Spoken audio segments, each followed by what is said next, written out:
Alright, what's going on guys? Pablo's back again, and I wanted to talk a bit about my rituals when it comes to this game. Now, a lot of people do post comments saying, oh, what do you do daily? What am I supposed to do daily? What am I supposed to do weekly? Like, should I do? What should I do? And I'm like, I don't know, alright?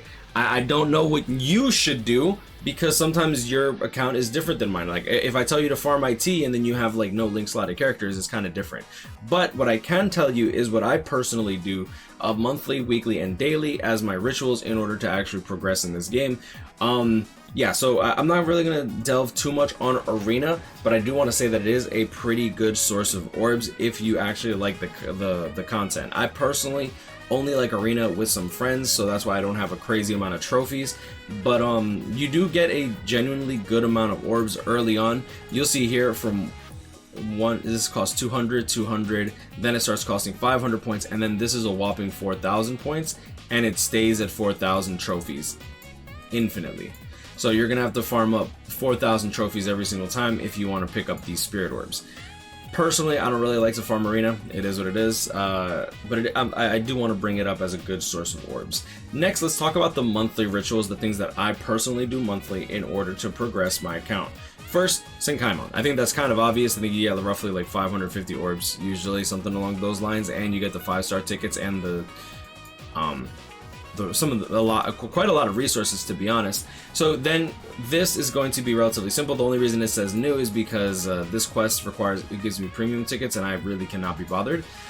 But definitely you want to do a normal tower. You can only do one normal tower at a time, one extreme tower at a time, and one special tower. By at a time, I mean per month. Okay, so if I pick Cave of Discipline, you see here, since I've already started, I finished it, but since I already started Perseverance this month, I cannot do Cave of Discipline. I cannot do Path of Valor. I cannot do Tower of Ordeals. You can pick one normal, one extreme, one, and special doesn't reset. Special is special. It's like it's chugging.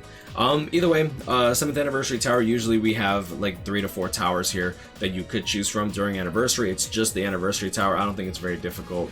But then again, this requires a roster of characters as opposed to having one strong character. Usually you can get away with having one strong character per attribute. Senkaimon's not really the case. You kind of want a good plethora of characters. Next, I want to talk about Chronicle Quest. Probably the most boring game mode, I understand.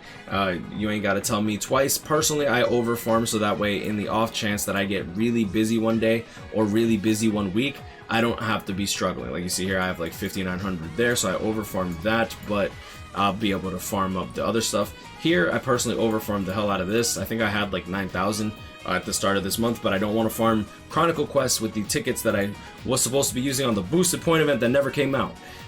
Here you can get the small, medium scrolls, which are really good. So here, small, medium scrolls, the silver scrolls, as well as some summons tickets. Personally, I'm skipping out the accessory tickets. I don't need accessories right now. I'll probably buy them before the end of the month, but right now I'm just weighing my options. Part 1 gives you the orbs, so you kind of want to overfarm this. I don't normally buy the orbs that cost 950 because I feel like it's too expensive for the soul tickets. The only reason I bought it this month is because I do value the 1,000-year Blood War characters more than I value the soul tickets that I spent putting into this Chronicle Quest. I think the orbs are a little bit more valuable for 1,000-year Blood War, but that's just personal opinion. So we talked about Senkaimon, we talked about Chronicle Quest. Next, epic raids. Now, I say that I do this monthly. However, I do want to talk about the fact that you should farm this when it comes out. The first week that this comes out is when people are usually the most excited to use their strong characters or farm to work on their strong characters. If you wait, like for example, this ends in 24 days. If you wait for this last week, right, the 25th to like the 29th, it's very possible that you will find nobody to play with. On the 31st, this is gone, and then it gets replaced with the end of the month banner epic raid, so just keep that in mind. So I do want to like hit into your head, farm this as quick as possible, because you don't like, I'm sorry, after like 20 days and I'm done like farming this, because I'm still farming this right now, to be honest. When I'm done farming this and I have literally nothing to do, I don't really want to farm anymore. Like for example, Toshiro, 678 medals, but I bought out everything that I wanted to in this shop. Toshiro, the original one, 800 medals, but I bought out everything that I wanted to in this shop as well. I don't buy all the gold scrolls. Matter of fact, I actually keep some of my medals handy in the off chance that I actually want to use them later. Monthly, definitely want to farm out epic raids. Personally, I think that it's better to farm it in the beginning when everyone else is hyped about the new characters that come out, and then that way you don't have to worry about it later on. Next, my weekly ritual, the things that I personally do weekly, and that is going to be the Transcendent Scrolls quests. IT Inheritance Trial solo. If I go into difficult quests, you should see them at the top of this list, like next to boss rush. I already farmed it out for the week. This will get refreshed literally in 3 hours, so just keep that in mind.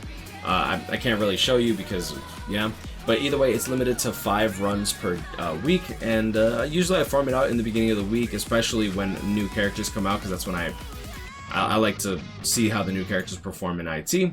It is what it is. Next, the last thing that I personally like to do weekly, and that is going to be the point event. Point event, I'll do weekly. Point event, I'll do daily. You'll see here that even for the non-boosted piece of garbage 7th anniversary quest, I did farm it up to 60 million because I had an excess of soul tickets. Great Desert Bros, I'll probably get this. This is here for 9 days. I'll probably get it to like 100 million, 150 million. That's usually like not really my sweet spot, but if I have excess soul tickets, like right now, for example, before I was gonna make this video, I was gonna farm the point event. But either way, I'll dump this all into the point event. Point event is gonna be a good resource for quite a lot of resources. Like I think is pretty self-explanatory. Can I go into the drops? These are the drops, right? Okay, so lottery rewards, you'll see here, premium summons tickets, pretty doo-doo, but it's 1 in every 10k that you'll get a 5-star. Honestly, I should probably make a video for just rates of tickets. Brave Soul summons tickets, 3% chance of pulling a 5-star. Brave Soul accessory tickets, 0.5% chance of pulling a 5-star. Also, 1 in every 10,000 tickets for the premium accessory tickets for a 5-star accessory. Soul tickets times 3, sometimes you'll even get all your soul tickets back, which is pretty good. Small attack crystals, small crystals, medium crystals, large crystals, power hearts, medium XP crystals, large XP crystals. Spite, how do you have so many XP crystals? Literally, I just farmed the point event. That's it.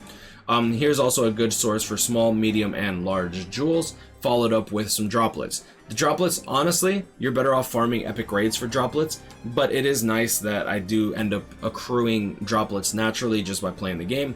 Unfortunately, Kalab has thought it cute and funny to actually put 3 stars in our little lottery reward. I hate these 3 stars. I kind of hope that whichever developer thought it was a good idea to put these 3 stars, I really hope that his wife comes home and accidentally bought rotten vegetables. Next, Aizen, usually we get 1 4-star, and then you see here we also get link slot potions. So this is a pretty good place to get resources just in general, and that's the main reason that I personally farm it non-stop. Next, another daily ritual I think is pretty self-explanatory, and that's Guild Quest. Guild Quest is going to be a really good resource of getting orbs that you could potentially miss out on. That is why I personally like to gather a group of people that can casually clear it. Like, we're usually A league, sometimes we'll get into S, but I just want players that can casually beat hard guild quests, because that means that I don't have to worry about them struggling, and I don't have to feel bad about them doing hard guild quests because they already have OP characters. Like if you have the Yamamoto's stupid, right? Next, daily co-op quests. Now this is something that I personally haven't done today, but I will do. Inheritance Trial, I'll be able to join, and then I also have this. No soul tickets rewards ×5. Only when you join a lobby, you will get 1 free ×5 run. I personally do this daily, just because you want to get it done and over with. When it comes to Enriched Droplet, I used to be really picky about seeing new. I hated seeing new. Not anymore. The Expert and Legend for Enriched Droplet Zone, not worth farming ever. Inheritance Zone Legend, never worth farming. Inheritance Trial Extreme, not worth farming. The only reason that it's cleared is because Ultra wasn't out at the time when this Inheritance Trial came out, hence why this one's not cleared, right?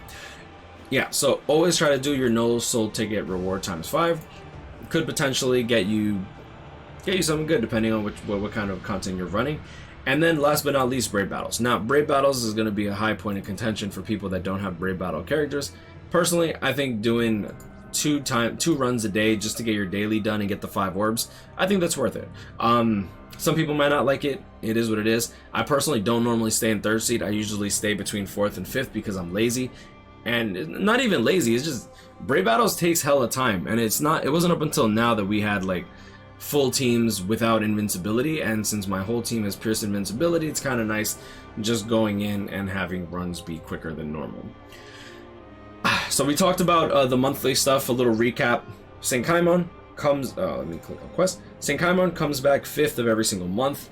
Chronicle quest comes by, Chronicle quest shop resets every month, and Epic Raid shop resets whenever the Epic Raid comes back.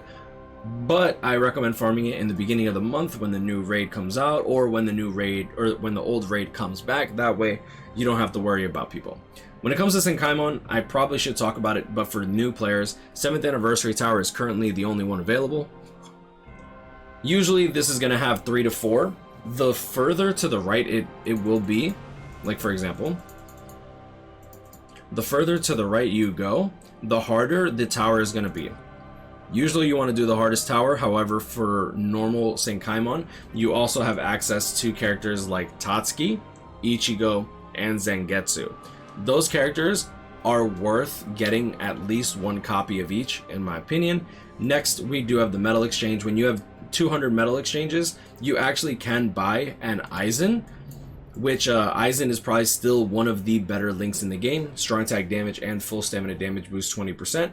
Highly recommend picking up at least 1 copy of each of these as well.